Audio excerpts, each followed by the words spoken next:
Bienvenidos a su podcast Mente en Contexto, un lugar donde un equipo de profesionales hablaremos de temas de psicología y psicoterapia con la intención de resolver todas las dudas que tengas de manera clara y sencilla sobre la salud y los problemas psicológicos.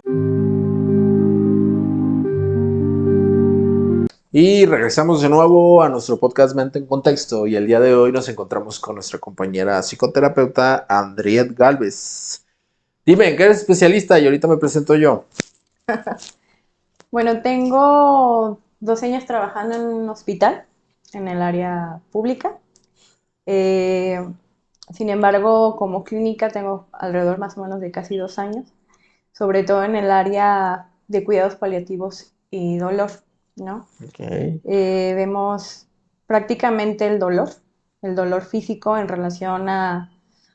Puedes encontrar pacientes quemados, desde pacientes con fracturas, desde pacientes que tuvieron algún accidente, o pacientes que también ya están con una enfermedad crónica, ya de manera también en terminal, los cuales también sufren dolor, ¿no? En relación a los cuidados paliativos, lo que se refiere es que no solamente paliamos o tratamos el dolor, sino que también damos esa buena muerte o el buen morir, ¿no? El tratar de aminorar el dolor, pero también de alejar el sufrimiento que tiene el cuerpo o el ser humano ante una enfermedad o hasta los últimos días de la vida.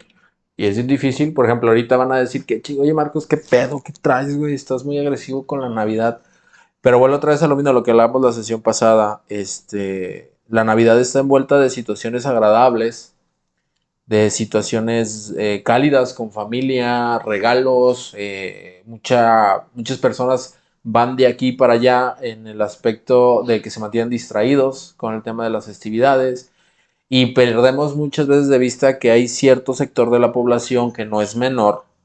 O sea, me refiero a que probablemente estadísticamente sí es no es el grosor de la población, pero existe un sector de la población a la cual estas fechas no son nada agradables. Y hallarles el espacio adecuado dentro de estas festividades es necesaria. ¿Por qué? Porque, por ejemplo, ahorita lo que tú decías, muchas personas no hablan del dolor.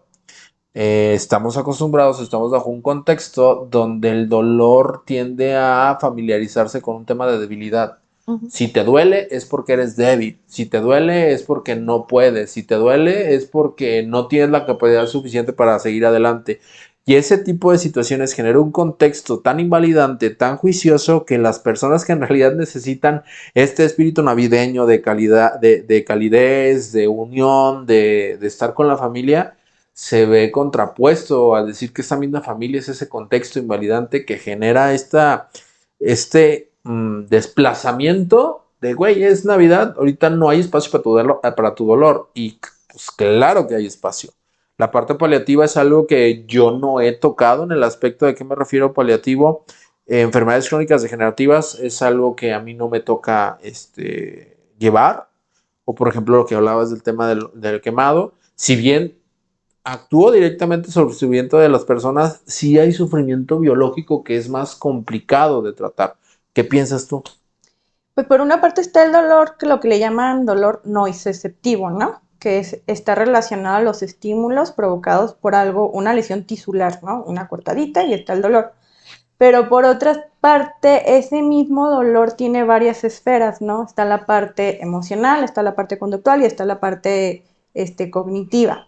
Si en una de esas no es funcional o en el sentido de que lo mejor que nosotros esperáramos, es más complicado tratar el dolor, ¿no? O sea, también tiene que ver en relación a los aprendizajes, ¿no? Si por ejemplo me corto con una hoja en los dedos, a todo el mundo nos duele esa cortadita, ¿no? Pero más allá de ese dolor que es normal, porque obviamente se activan ciertos receptores y Claro. hay un trabajo a nivel cerebral, los neurotransmisores, etc. Es la historia de aprendizaje, ¿no? ¿Qué tanto yo puedo tolerar o qué hago yo con ese dolor, ¿no? Si está una mamá que siempre fue muy aprensiva con el niño, obviamente va a ser un adulto que a lo mejor no va a tener una mejor tolerancia hacia ese dolor, ¿no? Eso es, lo complicado es cuando el dolor ya no se vuelve un dolor físico, sino ya un dolor, lo que le llaman los pacientes el dolor del alma. ¿El dolor del alma? Ok, a ver, El dolor platícame de del eso. alma. Es un dolor que está relacionado a lo emocional, pero está relacionado a una pérdida del ser, ¿no? Ok, Una pérdida de que dejo de ser la misma persona de antes, ahí vamos ya a una complejidad cognitiva, una pérdida que tiene que ver de ya no hago lo mismo que antes, hay ya una pérdida más funcional o conductual, una pérdida también del aspecto contextual y social, ya no estoy con mis familiares, ya no estoy trabajando, estoy en un lugar que no quiero estar, estoy en un hospital, no me puedo levantar de la cama. Entonces, todas esas variables se convierten, dan un resultado de lo que le llaman un dolor del alma, ¿no? O sea, y que a mí inherentemente no puedo dejar de pensar en algo. De diciembre, mes de posadas, mes de que se nos suba un poquito el tema del alcohol, mes de que de repente sentimos que en este mes no pasa nada. En este mes lo único que esperamos es felicidad, es calidez. Y podemos llegar a tener, ahorita con lo que me decías, se me saltó un ejemplo en la cabeza, ¿no? La persona que tiene un accidente automovilístico que ni siquiera venía borracho o venía a exceso de velocidad, sino que otra persona, bajo esos mismos influencia del alcohol o exceso de velocidad, choca con un vehículo, con una familia completa, y entonces comienza un proceso demasiado, ni siquiera doloroso, devastador para la persona sobreviviente, en el ejemplo de ese choque, ¿no? Que donde pierde su familia, donde puedo incluso traer a la mesa el tema de que se quemó, de que perdió un brazo, perdió una pierna, y que puede ser en estas fechas y que ya de entrada el cuadro o el contexto o el ejemplo es muy complicado de sobrellevar. A eso agrégale un tema de familia donde lo que hablábamos antes de entrar a cámara, ¿no? De repente en estas fechas todo empieza a bajar de intensidad, deja de haber tanta gente en todos lados en lo laboral, en lo comercial es otra cosa, en lo laboral, entonces sí se siente ese cambio de velocidad cuando vamos acercándonos a las 2 últimas semanas del año. Y junto con esta situación traumática que vivió, donde perdió a su familia en un accidente que ni siquiera él tuvo la culpa o ella tuvo la culpa y pierde a su familia, pues sí se empieza a complejizar todo este tema del dolor emocional, dolor conductual y dolor, me habías dicho un tercero, emocional, conductual, están variables, conductual, cognitivo, emocional y lo que le cognitivo, llaman el el resultado cognitivo. emocional. Bajo estos tres conceptos y bajo el ejemplo que puse, ¿cómo trabajaría una paliativa? Lo que pasa es que lo Ajá. paliativo está relacionado a cuando ya no hay un tratamiento, ¿no? En situaciones de alguien que sufrió una quemadura, obviamente hay un proceso, ¿no? O sea, eh, hay limpiezas, hay cirugías, hay los injertos, etc. Pero dependiendo también del grado de quemadura, si se afecta un órgano vital, ahí es cuando se empieza a complicar, ¿no? Ok. Entonces, en la complejidad de ese caso, pudiera ser que fuera tan grave que ningún tratamiento, o ni siquiera los injertos, que es literal cuando te raspan la pielecita y te ponen un pedazo de esa misma piel, pudiera servir. Y se vuelve tan complejo porque cuando un órgano vital deja de funcionar, pues todo el sistema interno de tu cuerpo pues se desequilibra, ¿no? Entonces el tratamiento paliativo está relacionado, uno, a minorar el dolor que puede causar físico, eh, en el no solamente paliar, se le llama paliar el dolor físico, sino también el acompañamiento emocional de la persona, porque al final de cuentas esa esperanza se rompió. Sí. O sea, el decir, pues sí te quemaste y lo primero que piensas es que voy a estar bien. Pero cuando ya hay esa transición de que es que ya se tocó un órgano vital, se rompe esa esperanza, empiezan ahora sí los problemas de cognitivos, esos pensamientos que tienden a ser más negativos, empieza la complejidad con la familia, qué voy a hacer con él, qué va a pasar, yo qué voy a hacer si no puedo, esta era la persona con la que yo me sostenía, qué va a hacer de mi familia si ya no estoy, entonces ahí empieza otra vez el juego de las cogniciones, qué voy a hacer, y entonces el paliar es el acompañar a la persona que está a punto de darle se le dice de esa manera, vale ese bien morir, o una manera no sufrible de morir, porque se dice que morir es sufrir y que la muerte tiene que ver con que todo tiene que ser cruel y que tengo que sufrir. El morir es sufrir, pero realmente no Ujú. es así. Exacto. Porque también me pongo a pensar en el tema, por ejemplo, de que está un contexto que dice que morir es sufrir. Sin embargo, si fuera esa situación en temas de intentos suicidios, no tendríamos una conversación donde decir, güey, era la única manera en que podría yo salirme de este cuadro de sufrimiento y, pues, ¿sabes qué? No despertar el día de mañana. Lo que me gustaría retomar es la parte cognitiva, porque había escuchado en algún momento, no le di tanto seguimiento en el tema, por ejemplo, de diagnósticos de cáncer, que sí el acompañamiento y que muchas veces incluso las creencias que tenga esta persona sí marcan una diferencia con el tiempo que, por ejemplo, puede tener una persona un diagnóstico de cáncer terminal, que les dan un aproximado de 6 meses, y que sí hay estudios donde el apego con la familia, el apego a tratamiento, el apego también al tema religioso o espiritual, hace que esos 6 meses puedan ser indefinidos en el tiempo. Y que hay otras personas que también pueden ser víctimas de este dolor cognitivo, donde empiezan, pues ya valió madre, donde, o bien dicho, o como lo dicen, se dejó morir. ¿Qué piensas? Eso es más complicado, ¿no? Recuerdo un paciente que sí tenía, o sea, hay variables, cuando no hay familiares y cuando sí hay familiares. En este caso sí había familiares, pero también el contexto de hacia atrás de los familiares, o sea, cómo aprendieron y cómo se vivieron en familia, repercute en cómo va a evolucionar ese paciente. Ellos, por culpa de no estar con él mucho tiempo, sobrecompensaban. Ok. O sea, si los doctores le decían, ahorita no puede comer, yo le doy lo que sea. Es más, ¿quieres una quesadilla? Te doy una quesadilla. Y entonces eso complica el tratamiento. Sí tenía dolor, pero ya los médicos decían que ya era un dolor psicológico. Entonces, los papás en vez de abonar la recuperación, no, o sea, perjudicaba la recuperación. Él lo que él quería ya no era sentir dolor. Sí, sí sentía dolor, obviamente, pero ya lo que no quería sentir dolor, o sea, nos hablaba a lo mejor de una parte de su historia donde no aprendió a tolerar el dolor y eso es lo que complica el tratamiento.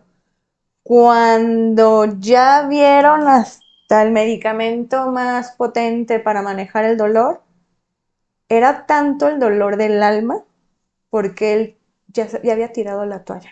Ujú. Pues es que era tanto esa parte cognitiva de, no, es que yo soy el único que estoy sufriendo, los demás no, a mí me duele todo, ya no sirvo, ya no esto, ya no el otro, que dijo, no, es que yo ya me quiero morir. Y que muchas veces, como dice, los familiares no tienen esa sensación o esa sensibilidad de saber cómo están abonando a la recuperación del consultante sin caer en la culpa. ¿A qué voy con esto de sin caer en la culpa? Entendemos que también los papás pueden llegar o la familia puede llegar a ser víctima de sus aprendizajes. En este aspecto, el empezar a hacer todo por él con la intención de que no sufra puede generar una cognición. ¿Qué cognición podría ser? Pues ni siquiera puedo ponerme los tenis, ni Ujú. siquiera puedo ponerme los pinches calzones, ni siquiera puedo ir al baño solo. Y ese tipo de situaciones, se me vino a la mente un capítulo de Esposas Desesperadas. Ah, No sé si lo has visto, sí, ¿sí? claro. Donde está, creo que se llama Orson, el esposo de la pelirroja. De la Ujú, pelirroja de no me Brie. acuerdo, Ajá. ajá, Brie. Donde su frustración era tan grande porque él tuvo un accidente, no la he visto bien. Mi esposa la ve, yo la veo. Y donde no podía caminar. Y era de ser una persona totalmente irritable, intolerante, sumamente agresiva con su contexto. Y llega un punto donde llega la pelea a tal grado donde incluso él no se puede parar de que se cayó y que le dice, no sabes el nivel de frustración que es que ni siquiera puede ir al baño solo. Y Ujú. ese tipo de situaciones, de repente la familia, al ver esta situación, no dimensionan el tamaño no dimensionan qué tanto afectan al individuo con esas acciones o esas conductas que de repente tienen las personas como de, güey, yo te ayudo, ¿sabes? Por Ujú. ejemplo, yo en su momento caía mucho con el tema de la discapacidad. ¿A qué me refiero con el tema de la discapacidad? Veía a alguien en silla de ruedas e inmediatamente yo, bajo mis aprendizajes, ¿en qué te ayudo? ¿Qué hago? ¿Qué esto? ¿Qué el otro? cuando en realidad no era sensible al contexto de que esta persona no está pidiendo ayuda, ¿sabes? Tal vez es totalmente independiente para ir a donde quiere, hacer lo que necesita, incluso es independiente al decir, oye, ¿me ayudas? Ujú. Y que muchas veces nosotros con esta sensación de que la persona que está en un proceso paliativo o que está en una situación de discapacidad no puede hacerlo. Y Sí. que muchas veces ese mismo pensamiento que nosotros tenemos lo estamos reforzando en esa misma persona y la afectación a nivel orgánica es más directa. No sé si me doy a entender con esto último o si ya estoy diciendo pendejadas. ¿Te refieres a, o sea, la parte orgánica en cuanto a... Sí, como lo que decía hace rato de dejarse morir. Como de, Ujú. pues, o sea, ya Sí. no hay una desesperanza. Más bien existe una desesperanza de no voy a salir de esta que no vale la pena vivir. Ujú. Entonces empieza un proceso de descuido, podemos hablar lo que hablabas también de la depresión, de la distimia, de todo este proceso depresivo que viene acompañada sí o sí. ¿Por qué? Porque al fin del día el reajuste a tu nueva vida, el duelo a tu nueva vida, ¿a qué me refiero con una nueva vida? Cuando recibes un diagnóstico así no es fácil, te planteas todos los cambios que vas a tener que vas a tener que realizar, te reajustas probablemente una dieta, te reajustas a otra calidad de vida, porque esa es la realidad. Ese tipo de situaciones inherentemente va a afectar nuestro estado de ánimo, así que es muy común que bajo estas situaciones tú generes un cuadro depresivo. Ah, no, claro. Y en el tema de los cuadros depresivos, que lo aterrizo con lo que tú me decías, o cuando yo lo reviso en sesiones, en terapia, muchas veces los familiares al querer ayudar, lo único que hacen es mantener ciertas conductas que lo mantienen dentro de este círculo pantano depresivo, que lo podemos trasladar al tema paliativo, de, güey, no puedes hacer absolutamente nada tú solo, te tengo que acompañar a todos lados porque te quedan 6 meses de vida. Entonces la desesperanza en el individuo empieza a crecer y entonces es más probable que se cumplan esos 6 meses de vida, ¿sabes? ¿O qué piensas? Pues de hecho creo que también está relacionado mucho a nuestro contexto social mexicano, ¿no? Machi. O sea, festejamos la muerte, las Catrinas, y luego allá en Michoacán, pues es algo, un emblema de todo este ritual. Pero cuando realmente se toca hablar de la muerte, No. no, no, no. Entonces estamos acostumbrados que por tradición mexicana es que la familia tiene que estar siempre unida, siempre, siempre tenemos que estar ahí como muéganos. Este, y el hecho de tocar la palabra muerte es de no, no te puedo soltar, porque eres mío, porque no me pertenencia, sino porque ese es el amor, ¿no? O sea, mi amor a ti no se puede desaparecer. Entonces esa parte cuando se refuerza la conducta de vulnerabilidad, por así decirlo, ¿no? Porque al final de cuentas cuando tenemos una enfermedad somos vulnerables, ¿no? No estamos Machín. igual que una persona saludable. Y cuando la familia no suelta o incapacita, sin quitar culpas, incapacita porque es una conducta ya aprendida, vaya, por el contexto social, es cuando entonces el enfermo dice, pues ya qué, o sea, ya si mi familia está duro y duro de que yo hago esto por ti, yo esto, lo otro, no te vayas, no sé qué, pues ya, pues qué hago, ya está O, bien, pues ya o lo que tengas que pasar. inclusive ejemplos donde la persona no fallece o más bien hace todo el intento por permanecer Ujú. por no hacer sentir mal a la familia. Hace Exactamente. todos los intentos habidos y por haber, pasa todos los procesos incómodos, dolorosos para poder mantenerse con vida, para no ver sufrir a su familia. Y ese tipo de situaciones también es muy agobiante para la persona que de entrada está pasando un proceso de diagnóstico de una enfermedad terminal, de la que tú quieras, y que de repente en este contexto, que me gustaría decirlo, no creo que sea mexicano, sino latinoamericano, Sí. ahorita te Ujú. digo por qué, dejamos de hablar de la persona que necesita nuestra atención, dejamos de hablar del diagnóstico que necesita nuestra atención y empezamos a hablar sobre la familia. ¿Cómo la familia va a pasar esto? ¿Cómo tú vas a... Y empieza, no digo que sea directo, sino que hay una asociación donde cómo tú vas a hacer esto, cómo vas a provocar este dolor sobre tu familia. Entonces, esta persona en cuestión comienza a hacer cosas que van en contra de lo que en realidad quiere, porque muchas veces hay enfermedades donde literalmente la muerte puede ser la única salida con paz, armonía y sin sufrimiento. Ujú. Y que por esta intención de mantener este amor, que de repente empieza a verse no saludable, vamos a ponerlo de esta manera, la persona empieza a entrar a procesos con mayor sufrimiento. Lo que Exactamente. hablaba del tema latinoamericano, que vamos a ponerlo vamos a poner un ejemplo que probablemente quede mucho más claro. ¿Has visto la película de Encanto? ¿Cuál? Encanto. Sí. Ujú. No se habla No. de Bruno. Esa podemos trasladar perfectamente lo que acabamos de hablar a esa metáfora. No se habla de Bruno. Podemos poner a Bruno como la muerte, podemos poner a Bruno como la enfermedad, podemos poner a Bruno como el niño problema. Al no hablarse de Bruno, lo único que hacemos es destruir eso que tanto queremos cuidar. Ujú. Porque había en su momento, yo no, cuando salió la película y empezaron a hacer críticas, decían es que no tiene historia. Esa película no es buena porque no tiene historia, no tiene un buen desarrollo. Y para mí eso es lo que lo hace magnífico, porque no necesita historia. Todo Latinoamérica se identifica con alguno de los personajes, Ujú. porque habla de las dinámicas normales que tiene la familia de no se habla de Bruno. ¿Y Bruno qué hace? Bruno se aleja de la familia, planea o se plantea como una desaparición cuando en realidad lo que está haciendo es por debajo del hilo está acomodando o que está tratando de evitar que la casa se caiga.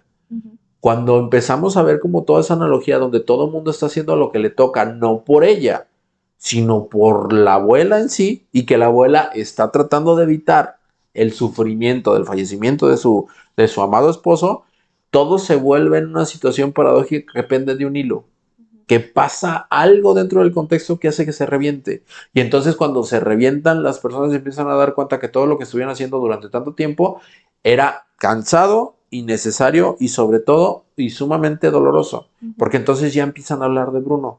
Y al empezar a hablar de Bruno, al empezar a hablar del dolor, al empezar a hablar del sufrimiento, de la muerte, del diagnóstico, pareciera que eso que querían evitar de un inicio se empieza a desvanecer cuando entran en confrontación con eso. Ok, tienes una enfermedad terminal. No se trata de qué tengo que hacer yo para que tú te sientas mejor. Se trata de qué necesitas, qué quieres. Y a partir de ahí empezar a construir y respetar sobre todo procesos que la persona va a vivir. Porque obviamente después de recibir un diagnóstico así, hay muchos escenarios. Desde la persona que literalmente se mete a su cuarto y no sale en una semana, Ujú. como la persona que incluso sale de más, sale, toma alcohol, sale con amigos, incluso entran conductas de riesgo. Puede también, o que lo vemos mucho en películas, quien va y revienta su tarjeta de crédito, dice son 6 meses, van y la revientan, pero en realidad también lo que se está haciendo ahí no es tanto o el morir bien, ¿cómo dijiste? Y el bien morir. El bien morir, O una muerte digna. sino que van más al punto de evitar Ujú. la sensación, cual sea desagradable, referente a ese evento y que termina en una situación paradójica donde chocas contra la pared Ujú.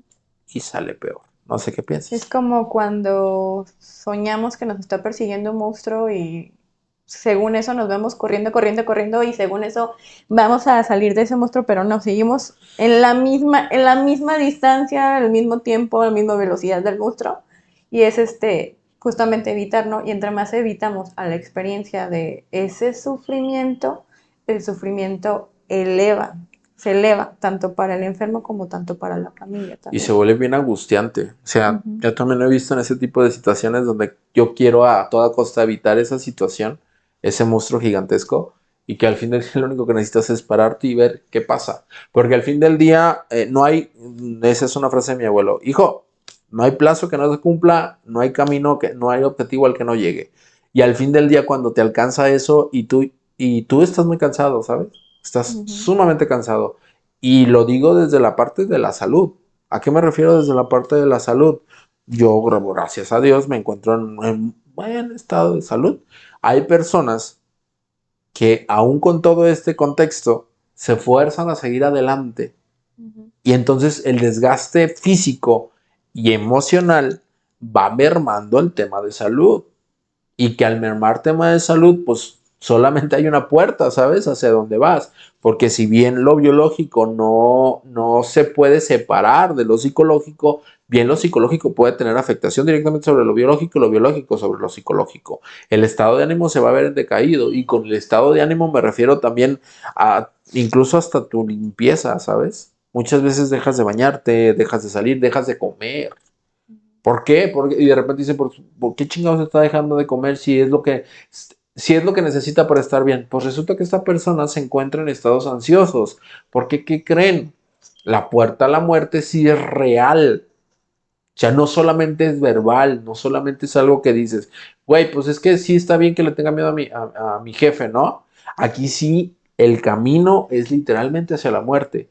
Es normal que tengan procesos de ansiedad, es normal que no puedan dormir, es normal que estén irritables todo el tiempo, es normal que no quieran interactuar absolutamente con nadie. Y más si son personas que empiezan con el típico discurso. No te sientas así. Ujú. Dale una buena cara que entendiendo también y quitándolo y bajándole el tema de la culpa, pues vienen desde un punto de te quiero ver bien, ¿sabes? Pero a veces no miden las consecuencias de esa situación y cómo afecta directamente el estado de ánimo de decir, güey, pues mejor no te digo nada. Y Ujú. llevo esto solo. Y que también es otra de las sensaciones, o me vas a corregir si me equivoco, que muchas veces se ve dentro de este tipo de situaciones. La soledad, la sensación de soledad o el miedo a morir solo. Ujú. No sé qué piensas. Sí, Ya de te toca hablar. hecho, no, eso no, sí, no, sí es verdad lo que estás diciendo. Normalmente lo primero que se nos viene a la cabeza, o sea, en el sentido de, por toda la experiencia que me he llevado yo con los pacientes ya a punto de fallecer, lo primero que se les viene a la cabeza es, no quiero morir solo. No, no se dan, con o sin familiar, o sea, no se dan cuenta de las personas que están ahí, aunque sea un camillero, aunque sea una enfermera, aunque sea el doctor, aunque sea la psicóloga que está ahí, están con alguien, ¿no? Entonces se pierden de la experiencia de ese momento y de las personas que están en ese momento, ¿no? Otro hablando de miedos, ansiedad y etc., uno de los miedos recurrentes no es el miedo a morir, sino cuando dicen, es que tengo miedo a no saber qué es lo que van a hacer los otros, no es tanto yo. Una frase que me quedó muy marcada de una paciente es que me dijo, ella, su readaptación al duelo pues fue muy diferente. Eh, Diría que muy normal, en el sentido de que ella aceptaba su muerte, estaba aceptando la experiencia que tenía ahí con sus familiares, no se perdía ni un solo momento. Dijo, pues hija, pues es que vivimos para morir al final de cuentas, ¿no? A eso vinimos al mundo, ¿no? Y Dice, sí, crecemos, nos desarrollamos y al final pues vamos a morir, ¿no? Respiramos justamente para morir. Y ese es el problema, que no tenemos bajado como que ese concepto de que pues sí, al final de cuentas estamos vivos para para morir. morir. Sí. Suena feo, pero al No, final de pero pues es que cuentas al es fin el del ciclo. día, ayer estaba escuchando, ayer o antier, no me acuerdo, pues estaba escuchando un podcast donde decía eso. El problema de las mentiras es que son más fáciles de contar que la verdad. La gente pone menos barreras ante la mentira. ¿Por qué? Porque al fin del día la mentira, que suponiendo que existen las mentiras, porque, bueno, aquí vamos a meter en temas filosóficos, vamos a dejarlas a un lado, pero aquí el punto de la mentira al fin del día es controlar una sensación desagradable, porque otra vez, regresamos al tema de la habitación.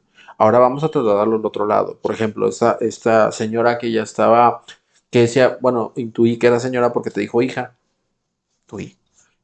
Pero es como esta parte de, güey, pues ya, se acabó mi tiempo, estuvo padre, viví lo que tenía que vivir, bye. Pero también en la otra cara de la moneda también se encuentran familiares que Ujú. todo el tiempo han evitado sensaciones desagradables. ¿Qué pasa? No voy al hospital. ¿Por qué? Porque hay cuadros de ansiedad.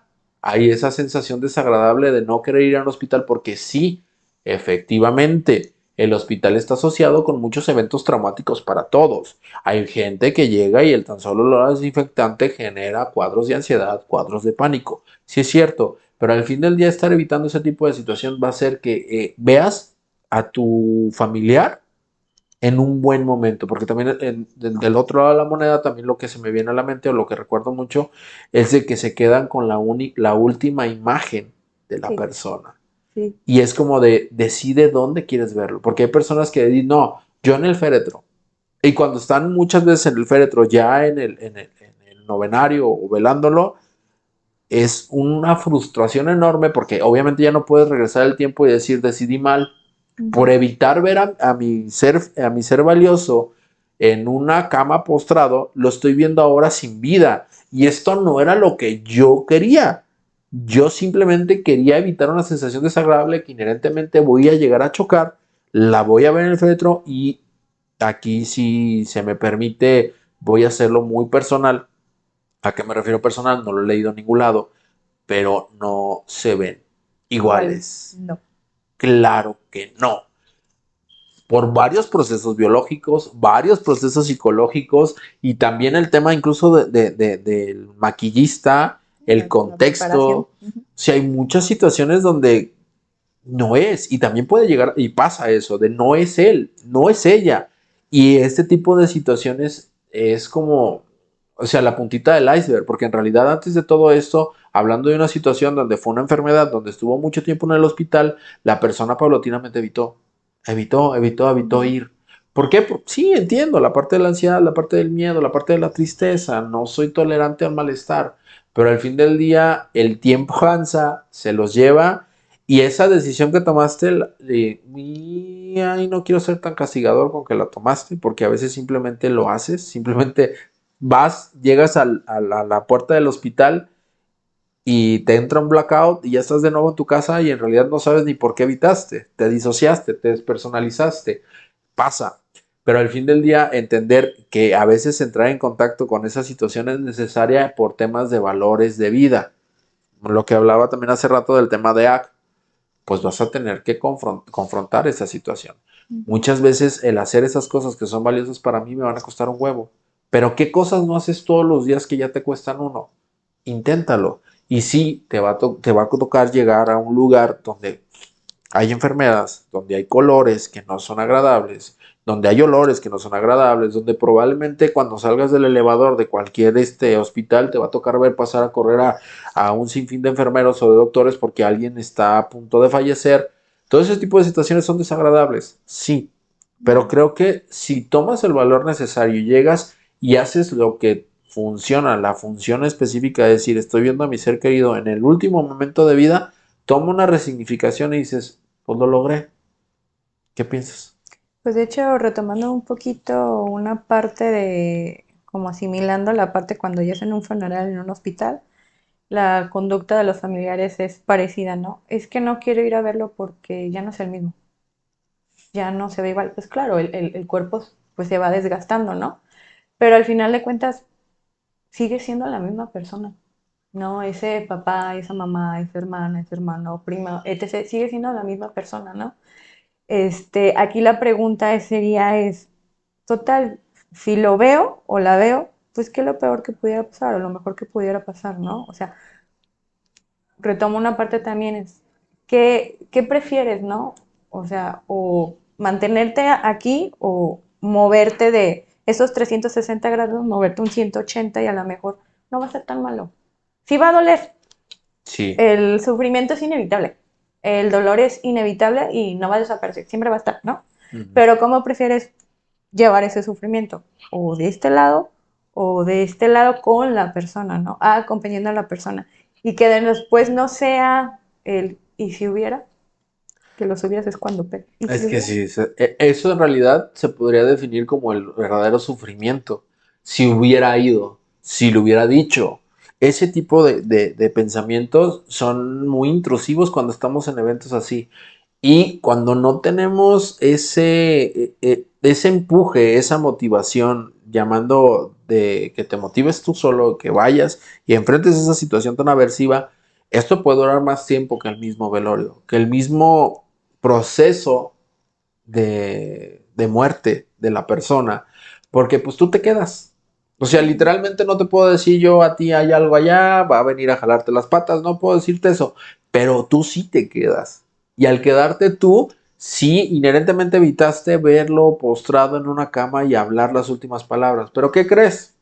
Vas a ver su cama vacía, vas a ver sus cosas, vas a ver esa casa, ese cuadro donde no está, esa experiencia dentro incluso de la parte laboral de no verlo, de no sentirlo, de no escucharlo incluso. Ujú. Entonces ese tipo de situaciones se alarga más para la persona que se quede.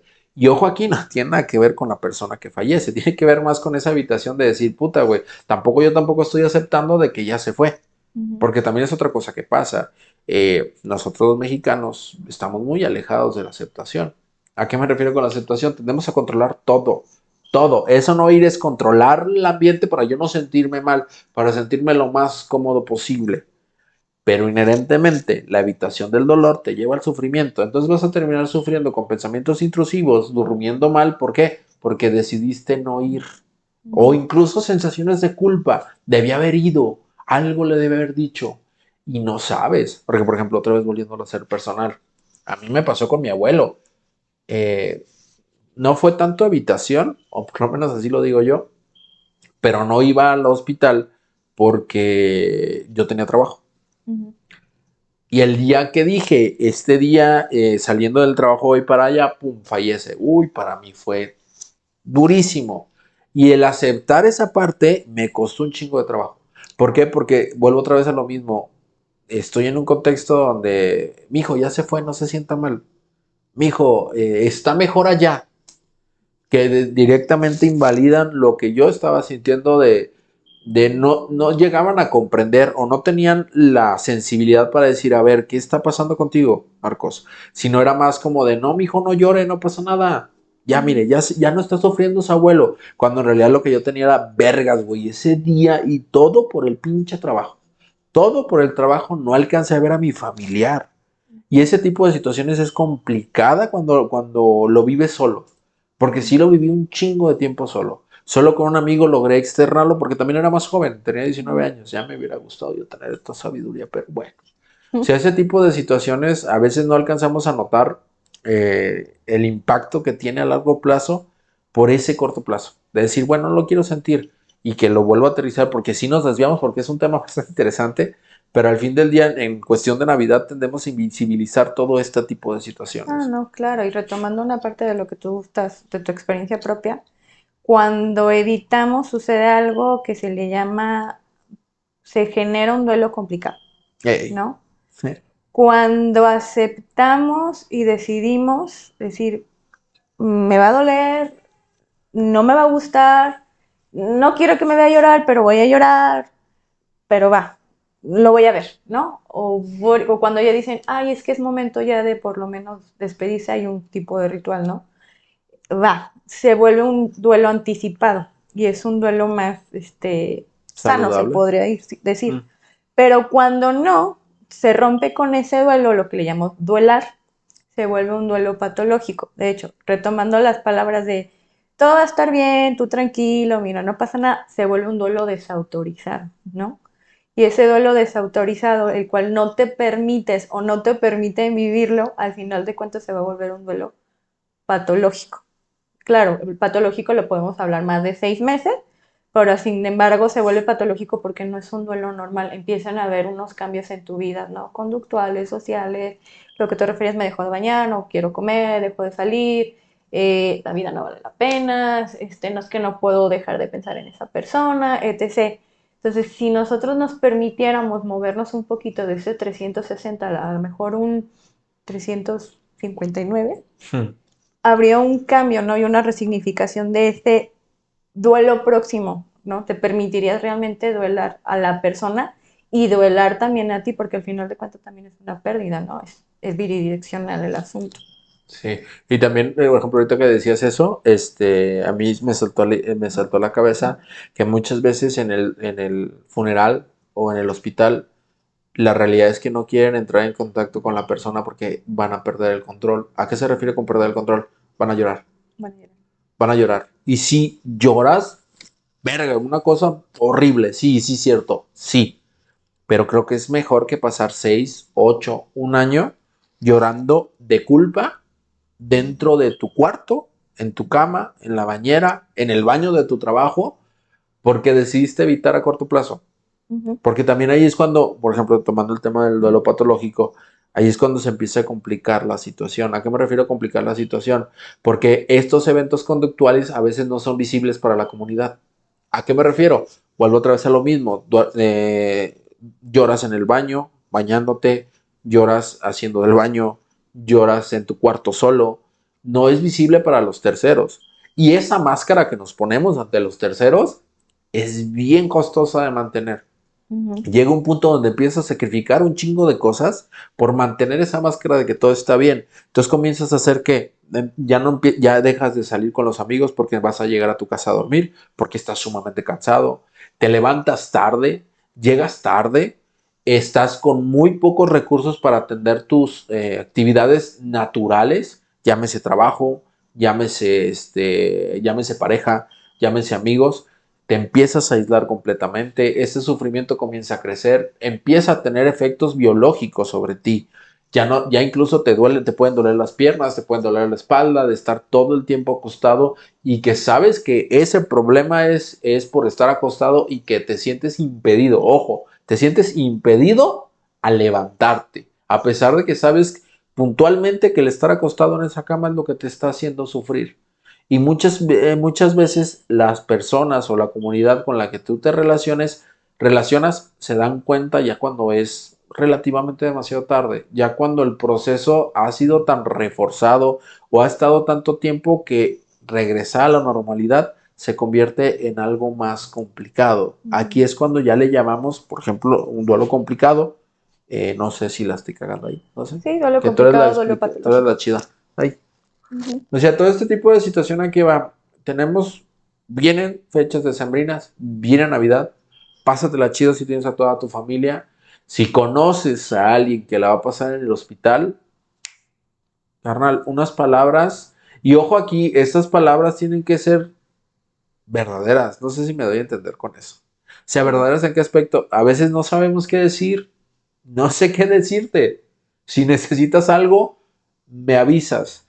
A veces esa naturalidad, esa autenticidad ayuda más que el decir, ánimo, no pasa nada, ánimo, se va a recuperar. No sabes, literalmente no sabes. Si una persona va a pasar Navidad en el hospital, a veces lo único que necesita saber es, hey, estoy aquí para cualquier cosa.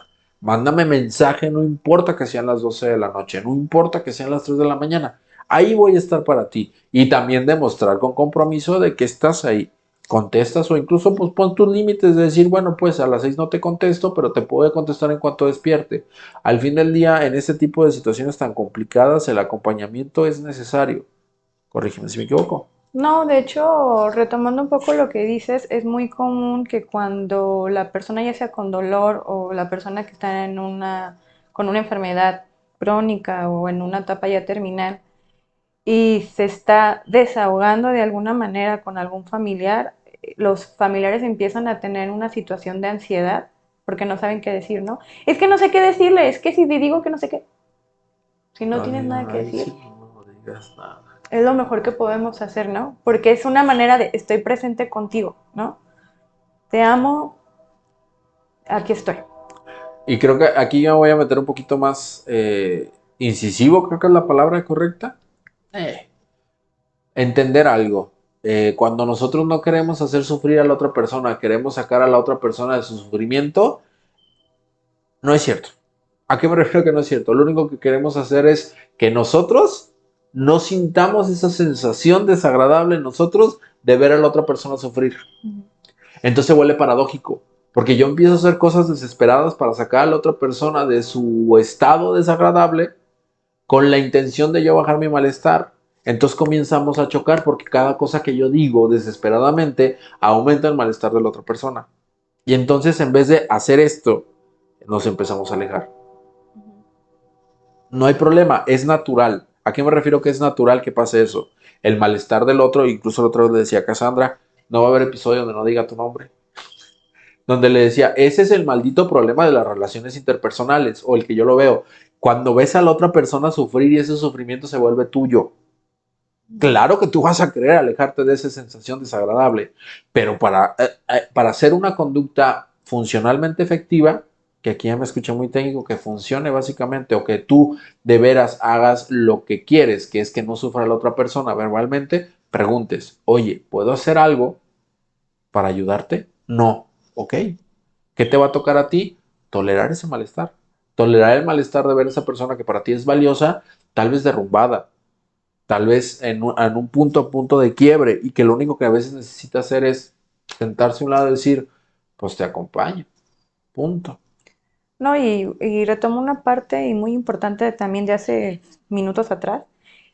No como problema, pero creo que es como que el punto medular es las reglas, ¿no? Que tenemos. Que si no digo algo, Estoy mal. ya la estoy regando, ¿no? Es malo. Es que si lloro, ¿no? Independientemente del sexo.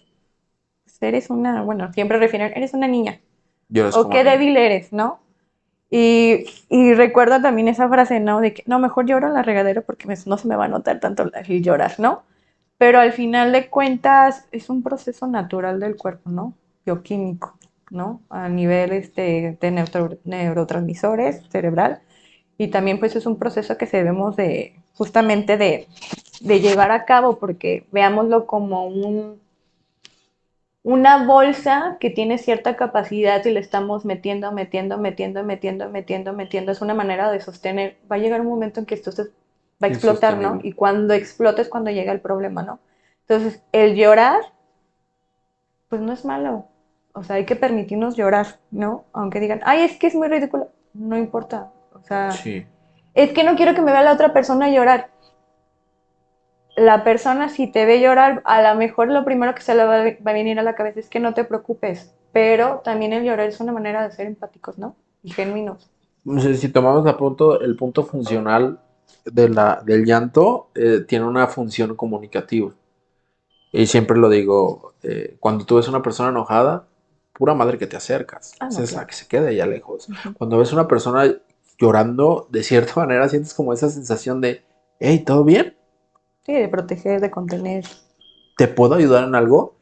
Es, es naturalmente comunicativo el llanto, naturalmente regulatorio también. Ujú. Hablando de regulación emocional, el llanto es natural. ¿Por qué? Porque también hay una película, no me acuerdo cómo se llama, vieja ya la película. Le matan a una señora, le matan a su hija, y en el funeral, esta parte de la habitación, en vez de llorar, se ríe. Se ríe a carcajadas. Porque de cierta manera, si le impide, por ejemplo, ahorita lo que decías, es natural el llanto. Claro que sí, nadie te enseña a llorar. Es algo por lo cual yo siempre lo manejo así a metáfora. Lo traes precargado como el ringtone de tu celular. Es algo que tú ya tienes, el llanto. El negarle a tu cuerpo utilizar una de las herramientas de regulación emocional que ha pasado de generación en generación para ser evolutivo o que sobreviva el hombre, pues va a generar alguna otra conducta donde pueda regular esa emoción. Por ejemplo, en el caso que te comentaba fue la risa. Algunas otras personas también pueden presentarse el alcohol, Ujú. las conductas de riesgo. ¿A qué me refiero con conductas de riesgo? ¿Has visto la película Ninfomania? Me suena, pero no. Es una película, es muy buena, es bastante explícita. Habla de una chica que tiene ninfomanía y su papá fallece. Y Ujú. justo cuando fallece, ella está teniendo relaciones sexuales. Ese tipo de situación también es algo regulatorio en el aspecto de no, más bien regulatorio, evitativo. Uso el placer sexual para evitar la sensación desagradable de que una persona falleció y ya no Ujú. está conmigo. Al fin del día, esta persona, o dentro de esta película, se ve progresivamente cómo va avanzando y cómo esta evitación del malestar comienza a generar problemas más severos y más grandes. Al punto que quería llegar es que al fin del día hay procesos que no puedes evitar, como es la muerte, y que de cierta manera tenemos que entrar en contacto con ellos. ¿Para qué? No para que sufras, al contrario, para que llevemos ese duelo adecuadamente, te duela sanamente y que puedas reajustarte al nuevo contexto sin esa persona importante y regreses, ya sé por esta madre, y regreses de cierta manera al equilibrio. No sé si te No, de gustaría hecho, cerrar. retomando un poquito lo del llanto, ¿no? Creo que malamente o no malamente, como regla decimos que tanto el enojo como el llanto pues son malas, ¿no? Pero si nos vamos un poquito más a cuando nacemos, lo primero que hacen los médicos es darte la nalgada y ¿qué hacemos? Lloramos. Sí. Y O el ni llanto siquiera te es, dan la llanta, o sea, ya naces llorando. ajá. Entonces es como la emoción de la vida, ¿no? Al final de cuentas. Toda emoción llena Lloramos, de... ajá, al final de cuentas. Llorar, pues llorar es vivir. Al final de cuentas es una manera de descargar, es una manera de ser compasivo con uno mismo, ¿no? De ser compasivo con el otro. Vuelvo a lo mismo de ser genuinos realmente y de conectarnos con la persona, ¿no? O sea, con ese dolor del alma, al final de cuentas, ¿no? Sí. Ese dolor no es tangible y no se puede explicar de alguna manera. Entonces, no es, permítanse llorar, permítanse expresar, O dejan permítanse el decir, control. soy vulnerable ahorita, realmente sí Simón, estoy triste, realmente sí estoy muy encabronado o encabronada, con porque la es vida. natural con la vida, o con este preciso momento que se me está yendo mi mamá, mi papá, estoy emputada, perdón por el francés, pero es verdad. Siéntate también con la libertad de expresar el enojo, aunque sea una tía, aunque sea una sobrina, aunque sea Ujú. un abuelo. ¿A qué me refiero con permítase mostrar el enojo? Como de repente, voy a hacerlo totalmente, lo voy a despersonalizar. Algo que para mí es sumamente invasivo, funerarias, es de que dentro de algunos velorios se encuentren asesores vendiendo planes funerarios. Ujú. Aquí es, permítanse no importa que te vean grosero, te me vas a chingar a tu madre ahorita, carnal, ahorita no es el momento. ¿Por qué? Porque de entrada está siendo invasivo, segundo está siendo totalmente irrespetuoso, segundo, perdón, y tercero, tú tienes esa necesidad de defender eso que es importante para ti. ¿Por qué digo que es necesidad de defenderlo? Está probablemente una de las personas una persona muy valiosa en un féretro donde en una situación que no querías estar y que llegan a importunar. Y volviéndolo a ser personal, si es una tía, si es un tío, si es un abuelo, si es un primo, siéntanse con esa libertad de permitirse decirle, hey, aquí no, hey, el comentario que me estás haciendo me está incomodando. Entendiendo que no la vas a pasar bien. ¿Por qué? Porque probablemente si no lo haces naturalmente, haya procesos que te eviten hacerlo como la culpa, la vergüenza. Soporta ese malestar y pone el límite necesario. ¿Ah? No sé si te gustaría cerrar con algo más. No, solamente retomar también la parte que no quisiera usar la palabra dominar, pero que las reglas no nos dominen, vaya, ¿no? Esas No nos costumbres gobiernen. tan marcadas en la sociedad del que llorar es tan mal, tengo que ser fuerte para sobresalir, no, mejor no vayas porque está mal. Incluso recuerdo, como anécdota, por ejemplo, en la India, cuando fallece una persona, queman el cuerpo y quiebran la cabeza. ¿Ok? A las mujeres no les es permitido ir, porque como no es que sea el sexo débil, pero es el sexo, pues el que se debe de proteger, que se debe de cuidar, es como que ustedes no, solamente los hombres somos los que podemos aguantar, ¿no? Y pues que es que realmente no es así. Realmente, por ley, somos vulnerables ante esa situación, ¿no? Cierto, porque yo también tenía, hace poquito tuve una consultante que me decía eso, tengo que ser fuerte ante el fallecimiento de cierta persona. Le digo, ok, tienes que ser fuerte, pero el decirme que tienes que, el tratar de convencerme a mí de que eres fuerte es igual de absurdo que el tratarme de convencer que eres mujer. Y se me queda viendo cómo. Ya lo eres, ya eres mujer, ya eres fuerte. ¿Por qué? Porque has estado aquí, has vivido lo que has vivido y ve, estás aquí todavía. O sea, la asociación que se tiene de una persona fuerte es que no afecta, ¿sabes? Pero en realidad una persona fuerte es a quien le afectó y a pesar de que le afectó sigue aquí. A pesar de que le afectó, sigue adelante y decir, güey, sí estuvo de la chingada lo que me pasó, pero mira, voy a seguir adelante con lo que a mí me toca. Porque de repente nos perdemos en esa asociación y todos tensos de tengo que ser fuerte. Esa no es tal cual la fortaleza. La fortaleza de la realidad es que todavía sigues aquí y que haces cosas según tus valores. Eso es la fortaleza. Ujú. Porque al fin del día, el querer convencer al otro de que soy fuerte, pues híjole, cada uno tiene su propia asociación. Y si nos enfocamos directamente en lo que has hecho, paulatinamente nos vamos a dar cuenta que no necesitas convencer a nadie, que en realidad eres fuerte. ¿Va? No sé si te gustaría agregar algo más. No, retomo nomás esa parte que tiene que ver con la resiliencia, ¿no? Ey, vamos a ser resilientes. Ajá, o sea, se decía que la resiliencia tiene que ver con el actuar ante los acontecimientos, de manera positiva, pero creo que una persona Adaptable. resiliente adaptarse a lo que está pasando, pero de esa parte no de aceptar de, sí, me duele, y aquí estoy, ¿no? Y aceptar es lo más complicado que podamos encontrar en cualquier contexto. Ujú, así es. Pues con eso cerramos. Me gustó mucho. Ustedes dicen, ahí en los comentarios nos ponen. ¿Va? Suscríbanse, por favor. Denle like, compártanlo si a alguien le sirva. Sirve. ¿Va? Nos estamos viendo. Bye. Bye.